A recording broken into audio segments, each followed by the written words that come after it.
Pataas ka na ba? Gusto mo bang baguhin ang iyong kalagayan? Handa ka bang maglingkod sa bayan?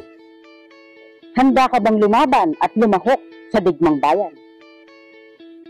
Sino mang hindi bababa sa 18 taong gulang, may malusog na pangatawan at pag-isip, anumang nasyonalidad, lipi, kasarian o relihiyon, handang lumahok sa demokratikong revolusyong bayan laban sa naghaharing reaksyon, ay maaaring maging kasapi at mandirigma ng bagong hukbong bayan. Tara! Tara! Sapi na sa NPA. Nakumpiska naman ng mga sundalo ang ilang piraso ng campaign materials ng Bayan Muna Party List sa isang kampo ng rebelding New People's Army sa lalawigan ng Palawan.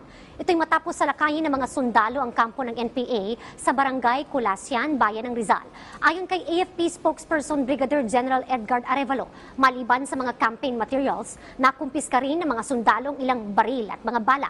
Patunay lamang anya ito na tinutulungan ng NPA ang ilang grupo. Magugunita ang inakusahan ng militar ang ilang party list groups na kasabwat ng NPA. Ang aking mga ipapahayag ay patotoo sa ugnayan ng Kabataan Party List at ng Communist Party of the Philippines, New People's Army, National Democratic Front of the Philippines.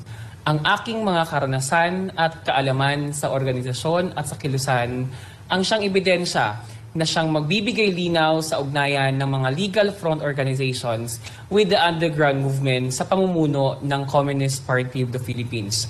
Ako bilang dating leader ng Anak Bayan, leader ng League of Filipino Students at leader ng Kabataan Party List, kami noon ang nag-organize sa mga kabataan na sumapi sa aming mga legal organizations at kalaunan kami mismo ang pipili sa hanay ng aming kasapian